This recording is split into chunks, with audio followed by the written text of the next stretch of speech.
Donc là, il s'exerce différemment selon qu'on est dans le service public ou dans le privé. Dans le service public, il y a obligation d'avoir un préavis de grève déposé par un syndicat.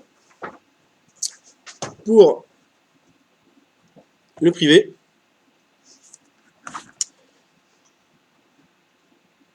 le préavis n'est pas obligatoire. 2 jours. Je ne peux pas sanctionner un salarié parce qu'il est gréviste. D'accord? Ah non, pardon, le préavis de grève, c'est 5 jours minimum avant. Voilà. Et ensuite, dans les services publics tels que le transport, les salariés doivent se prédéclarer et prévenir l'employeur 2 jours avant que ces jours-là, ils seront en grève.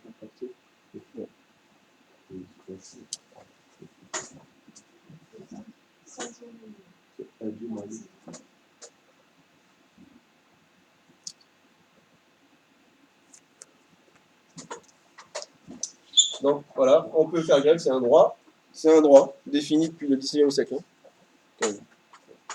Alors, en tant qu'employeur, je n'ai pas le droit de casser la grève. J'ai un employé gréviste, je ne peux pas le remplacer. Quand bien même, je ferai du périscolaire et que j'accueille des enfants. Et que tous les salariés sont en grève. Je ne peux pas embaucher l'intérimaire pour prendre la place d'un gréviste. D'accord? Ça s'appellerait casser la grève. J'ai pas le droit de faire un contrat de travail pour remplacer quelqu'un qui est en grève. Après, si je trouve des bénévoles, bon, c'est autre chose. Mais je ne peux pas remplacer un gréviste. Je dois subir la grève en tant qu'employeur. Oui, bien sûr. Bah, combien de fois, moi avec mes enfants, régulièrement, la mairie nous prévient, tel jour il y a une grosse grève nationale. Je ne peux pas savoir combien est-ce qu'il va y avoir de grévistes. Donc je vous préviens que les services vont être dysfonctionnels. Et qu'il n'y aura pas d'accueil périscolaire le matin ni le soir. Organisez-vous et démerdez-vous. Faites la grève, prenez un congé, mais voilà. Je ne peux pas garantir l'accueil des enfants autre que pour ce qui concerne leur personnel. Hein. Les mairies ne savent pas les enseignants qui vont être grévistes non plus. Et pour le coup, eux, ils n'ont pas le droit de demander à leurs employés de prévenir. On n'est pas dans le domaine des transports ou du nucléaire, et donc, ils n'ont pas le droit de savoir à l'avance. Je peux être en grève 1 heure dans la journée.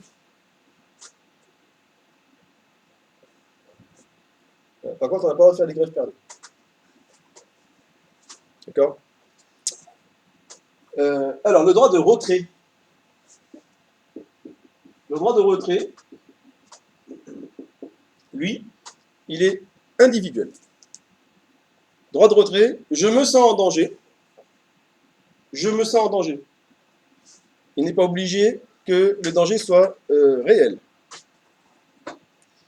Je me sens en danger. Les conditions pour que je puisse travailler ne sont pas réunies. Je préviens mon employeur par écrit. Et je lui dis, vu qu'il y a ça, ça et ça, j'exerce mon droit de retrait. Ce droit de retrait, vous ne pouvez pas être sanctionné pour l'avoir pris.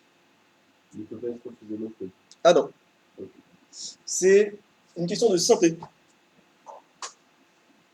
Donc sur ce droit de retrait, donc, il ne se fait pas sauvagement. Il faut prévenir qu'on exerce son droit de retrait. Et tant que les conditions de retour de sécurité normale ne sont pas remplies, vous pouvez ne pas vous rendre dans votre travail. Sans être sanctionné ni financièrement, ni par une sanction. Par exemple, est-ce que ça peut se traduire, par exemple, si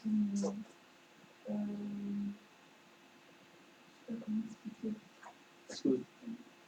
Oui, c'est pas, vous disiez qu'on se sent en danger, du coup, au travail. Oui, bien sûr, au travail. Donc, par exemple, est-ce que ça peut s'expliquer, par exemple, je ne sais pas, si on se sent un état de santé difficile, du coup, on exerce une droit de retrait? Non, c'est pas une question d'état de santé. C'est une question vraiment d'état des lieux. Mm-hmm. Je prends l'exemple typique du droit de retrait exercé par la SNCF il y a un mois, là. D'où c'est parti? C'est parti du fait qu'un chauffeur de train a eu un accident et qu'étant seul pour gérer et le trafic, parce que sa radio était morte, parce que l'endroit de l'accident a cassé la radio, et gérer les passagers. Il s'est senti en danger 2 fois, il a exercé son droit de retrait. Et les conditions de sécurité, pour lui, n'étant pas réunies, il demande à ce qu'il y ait un contrôleur pour reprendre le travail dans son train. Les syndicats en ont profité, ils se sont dit « Ah ouais, mais c'est une super raison ». Il y a une question de sécurité, donc on est effectivement sur un cas de santé au travail, et de danger réel, perçu comme réel. Et donc, tous les chauffeurs de train, dans lesquels il n'y a pas de contrôleur, ont exercé leur droit de retrait partout en France. Donc, légitimement, le gouvernement et la SNCF a estimé que c'était un mouvement organisé et que c'était donc une grève. D'accord? Mais le chauffeur, au départ, il a eu raison. Il a exercé son droit de retrait justement. Les autres qui n'ont pas été en danger réel à ce moment-là ont un peu profité de la situation. Typiquement, le chauffeur de bus qui se fait agresser à un arrêt, il exerce son droit de retrait. Sa vie est en danger. Vous voyez?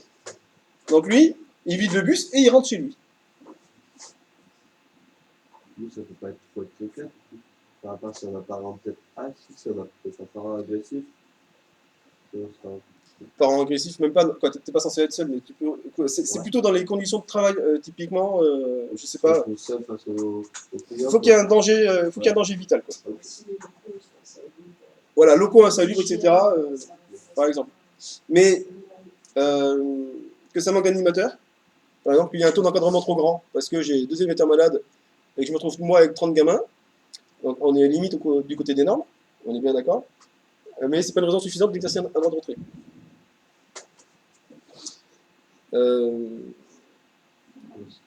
Il y a eu un accident, un bout de la toiture du centre est parti, parce qu'il y a un arbre qui est tombé sur le coin, c'est la salle où vous êtes d'habitude, si on vous impose d'être dedans, et que c'est vraiment, vous jugez que c'est dangereux, vous pouvez exercer votre droit de retrait.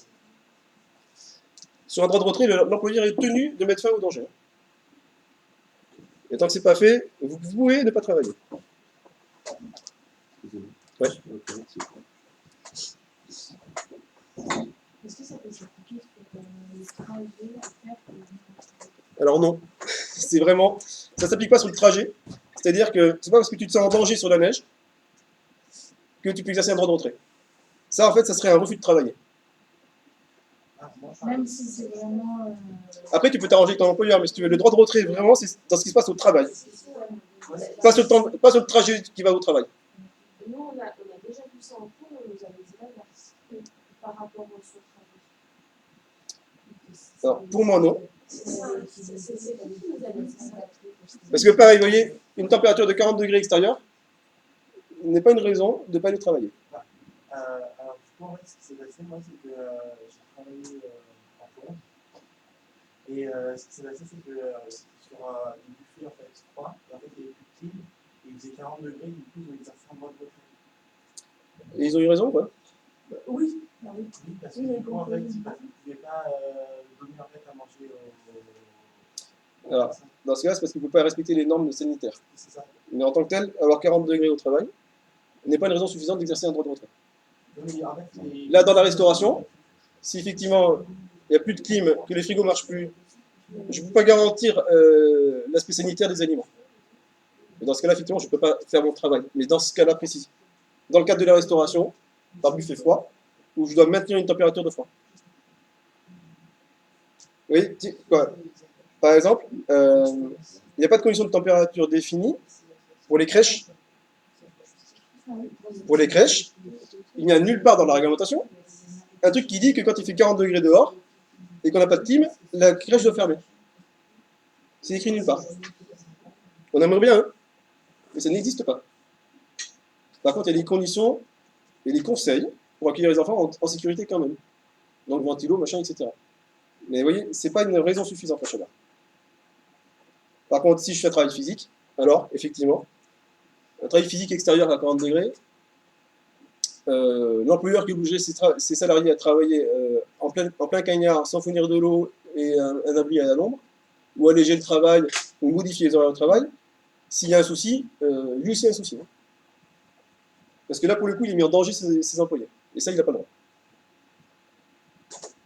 Et du coup, si par exemple, imaginons on travaille à la montagne, au contact, et que dans ma club de loisirs, le club, le chauffage n'est pas mis assez fort pour qu'il fasse bon, parce qu'il est froid dans la salle, est-ce que là, on a le droit d'appliquer le droit de retrait parce qu'il fait trop froid dans la salle, et du coup, c'est mise en danger de lui et des enfants. Alors, la température est définie par la loi. Sur un habitat collectif ou un accueil, ma température des pièces ne doit pas dépasser 19 degrés. Sauf pour les personnes âgées. 19. Oui, 19 degrés. Ça, c'est défini par la loi. C'est pour ça que dans les HLM, on est chauffé à 19 degrés. Les chaudières sont réglées pour 19 degrés. Parce qu'en fait, plus tu montes la température, plus ça dépense, et plus ça augmente la consommation, et plus ça fait de gaz à effet de serre. C'est ça l'idée de base. Donc 19 degrés, C'est quoi le alors il faut que je vérifie. Mais il n'y a pas de. En tant que tel, sur le froid et la chaleur, Donc là, par c'est compliqué exemple, d'exercer un droit de retrait. Je décide de ne pas mettre le chauffage, je vais avec les enfants et les bébés, et je le retravaille même si j'ai pas de chauffage dans le salle. Bah, il fait combien dans la salle? Il fait moins 10 ou pas? Est-ce qu'il y a un danger réel? C'est pas parce que je peux pas être en t-shirt et en chemise que je peux pas travailler, quoi. Moi, je suis animateur sur une colo ski. Dehors, il fait moins 10. Bah, je fais du ski.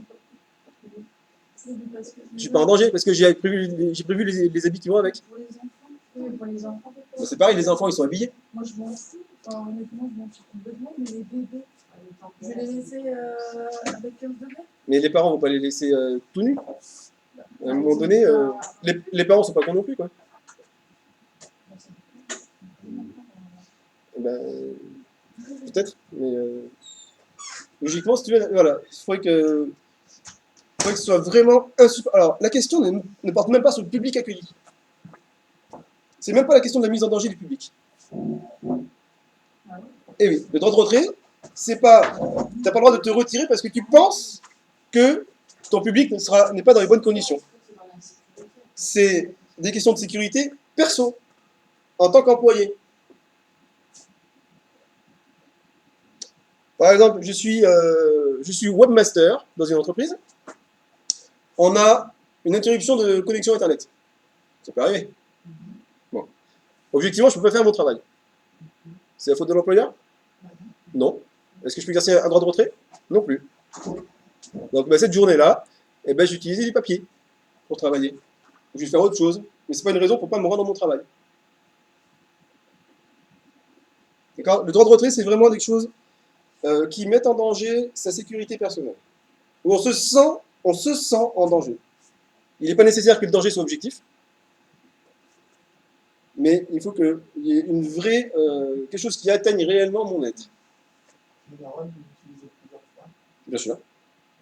Bien sûr que tu peux l'utiliser plusieurs fois pour des raisons différentes. Parce que tant que la raison existe, tu peux ne pas revenir au travail.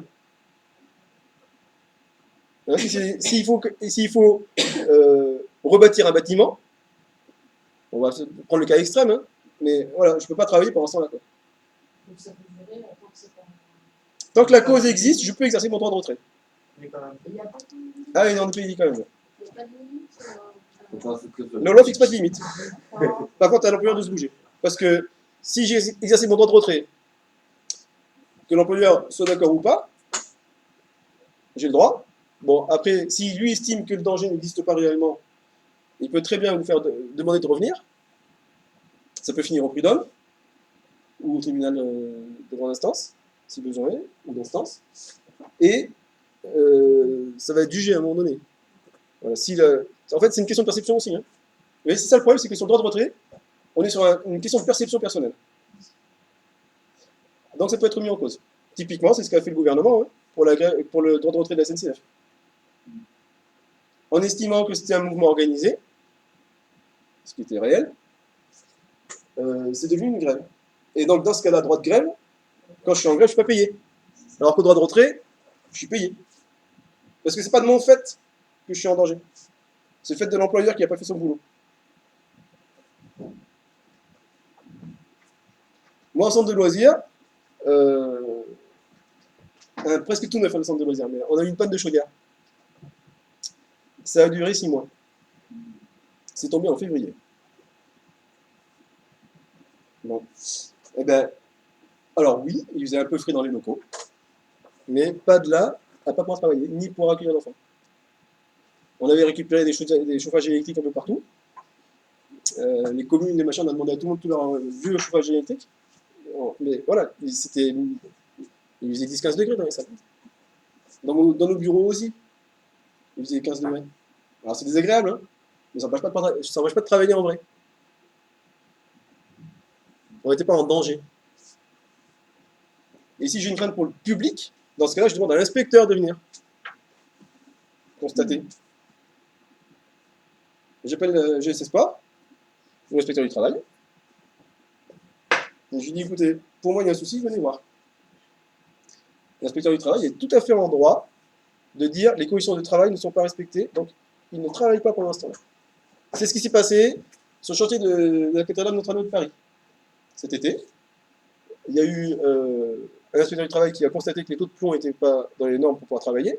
Le chantier a été interrompu pendant 2 mois. Et il ne s'est rien fait. Il n'y a eu aucun travailleur. Un inspecteur GSS Sport est parfaitement en droit de suspendre un accueil. Bon, il faut qu'ils disent pourquoi, et combien de temps, etc. Mais c'est un inspecteur qui a le droit de suspendre les choses. C'est pas vous de votre fait. Vous, comme employé, vous n'avez pas le droit de refuser de travailler. En fait. Sauf cas de danger personnel. D'accord? Si c'est l'accueil du public qui vous soucie, demandez à l'inspecteur. Ou inspecteur du travail, ou inspecteur GSS Sport, pour les ACL. Ouais. Alors, parce que vous avez dit que ça ne tombe pas sur les trajets. Mais si c'est un trajet, par exemple, moi, je n'aime pas conduire beaucoup sur un voiture public. Et là, mon patron, il veut absolument que je conduise pour emmener les enfants quelque part sur la neige. Est-ce que j'ai le droit d'exercer mon entreprise? Oui. Parce que là, il n'y a pas tout le monde qui. Parce que non, parce que c'est sur un temps de travail. Et que c'est l'employeur qui te le demande. Si votre employeur demande de conduire un minibus sur la neige, et que vous, d'abord, vous n'aimez pas conduire le minibus, et encore moins sur la neige, vous avez le droit de dire à votre employeur, écoutez, non. Et si tu insistes, droit de retrait. Et si je n'ai pas d'accord avec ça, Il n'a pas le droit de ne pas être d'accord. il n'a pas son avis. Il faut faire une trace écrite de ça. C'est mieux. Une trace écrite, ça se donne à un tribunal. Un oral, c'est parole contre parole. Donc là, par Et un droit de retrait doit être écrit. Hein. pour cet hiver, ouais. Bah, d'abord, tu J'ai le préviens droit d'écrire un ton employeur déjà Ouais. que tu refuseras systématiquement de conduire dans la neige. Ça, il le sait, Voilà, il le sait normalement. Ça, c'est comme ça. Après, il peut y avoir des cas exceptionnels. Tu peux dire oui ou non. Aussi. Mais s'il insiste, effectivement, ça te met en danger, toi. Et si vraiment il insiste, là, je vais lui un truc écrit comme ça, et je vais pas dire qu'il me refait que je ne vais pas conduire en neige. S'il faut. S'il faut, tu peux. Voilà. Par contre, parce qu'on est sur un temps de travail, tu serais sur un temps de trajet, ça ne marche pas. C'est parce que là, c'est demandé par l'employeur. Si c'est la demande de l'employeur, et que toi, effectivement, tu te sens en danger complètement parce qu'il y a de la neige et que c'est un minibus plein, ton employeur ne peut pas te dire, mais écoute, tant pis, quoi. C'est pour ça qu'en général, on prévient d'abord. Quand on embauche un animateur et que dans les conditions... C'est pour ça que, vous voyez, dans les offres d'emploi, en colo, c'est prévenu qu'il y a conduite de minibus. Alors après, attention, parce que refus de conduire, tu peux aussi mettre en danger ton public. Et là, on est sur une faute grave. Oui, mais je ne peux pas dire oui, je vais prendre le volant sans neige alors que je sais que je vais être en danger.